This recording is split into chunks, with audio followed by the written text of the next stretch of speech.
The purpose of this video is to teach you how to make maps using the House Bill 110 Exempt Claim Mapper web mapping tool. During this video, I'm going to give you a quick overview of the tool. I'm going to talk about how to center and zoom the map to the correct location. I'm going to talk about how to print and export the map, and I'm going to talk about how to draw on and create graphics on the map.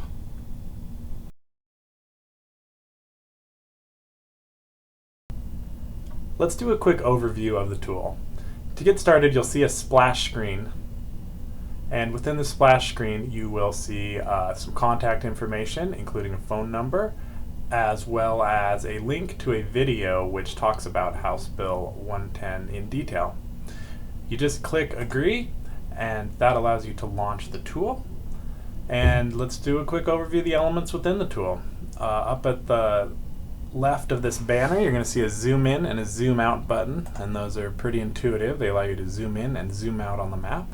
There's a search for address or town entry box where you can type in an address, and once you click the magnifying glass, it will search and move you to the location of the address. There's a 1, 2, and 3.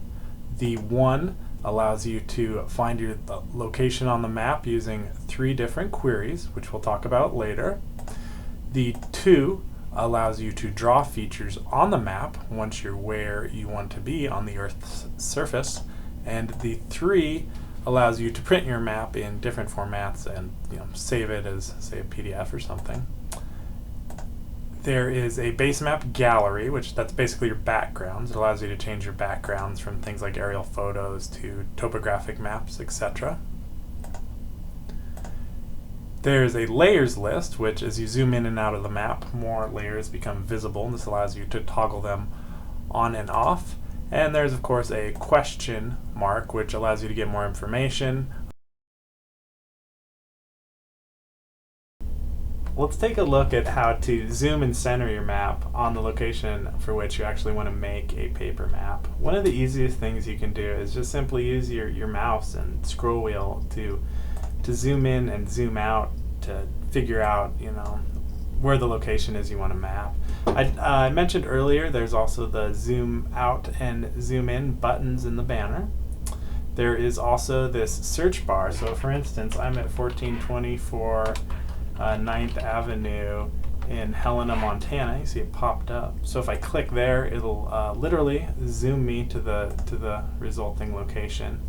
And then I can do things like turn off and turn on for example, the place of use and the water right information in the layers, and switch a background out to the topo map, or we're going to get into that more, but I use this search bar to get to a location.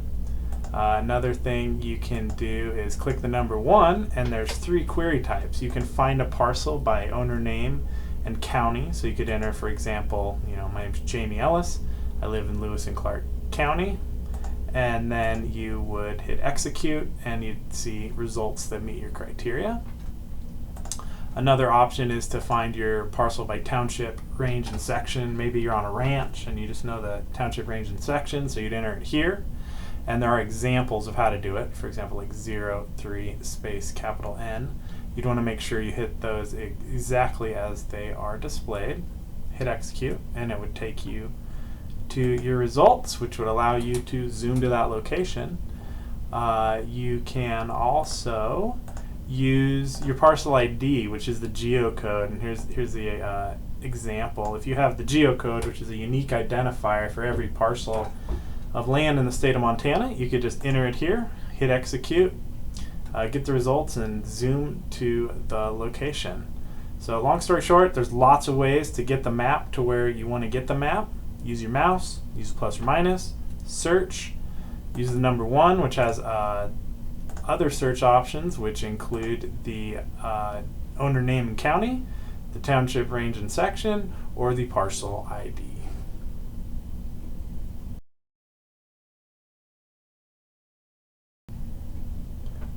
I'm going to show you how to print and export the map, because the worst case scenario is that hopefully you can at least get the map centered on the location you need it centered, and then print or export the map and hand draw on the map before you send it in. The next part of the video I'm going to show you how to actually digitally draw on, but for right now, let's just look at how to print and export.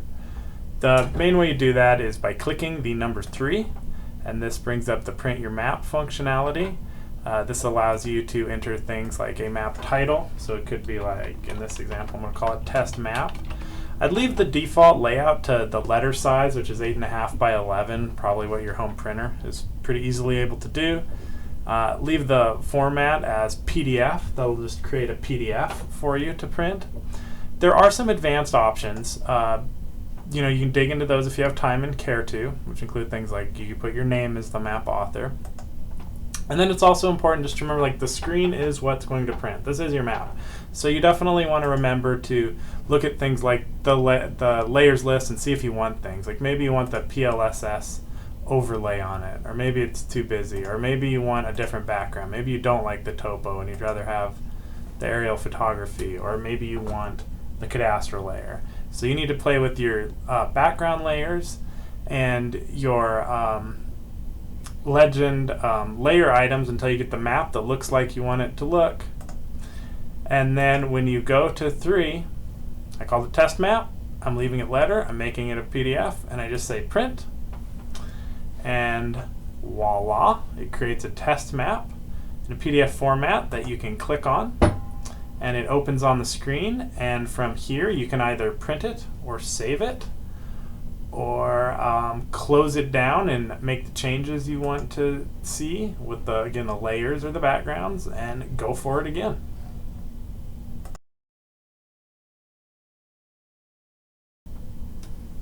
So I've showed you how to center and zoom the map. I've showed you how to export and print a map.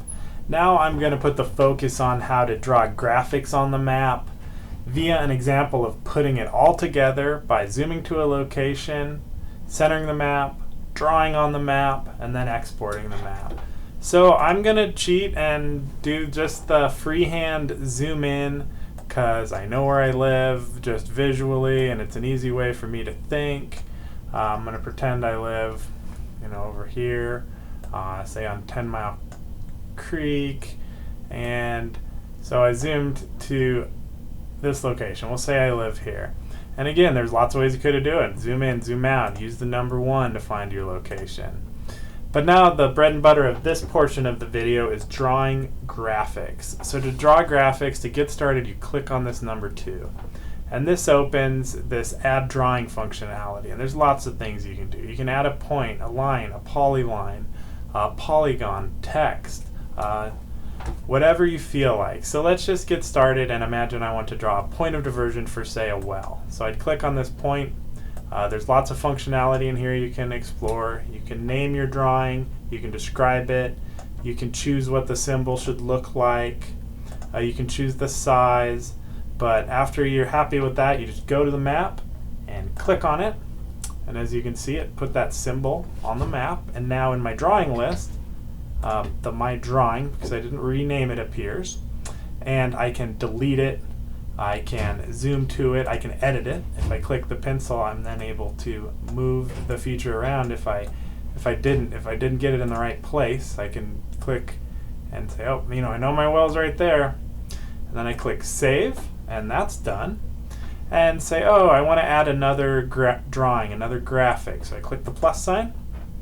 And this time say I want to add a place of use. Same thing. There's lots of functionality in here for you to explore, but you don't have to select it all. You could simply just click a color you like and go from there. Just start clicking on the map to draw. This is a really rough, you could do better than me, say place of use. I double clicked to end it.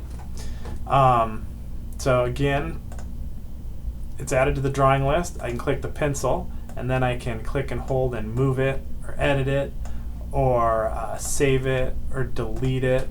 And yes, I want to delete the drawing, go back to the plus sign, do better. Maybe I really only meant to do, part of this area.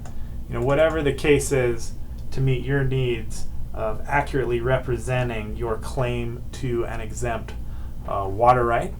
And say I like this map pretty good. Again, you can change the background, You can add or remove layers like the owner parcels, the PLSS, whatever you really want to add to make this map right. And then, like I showed previously, you just go to number 3, make sure everything's set up right, print the map,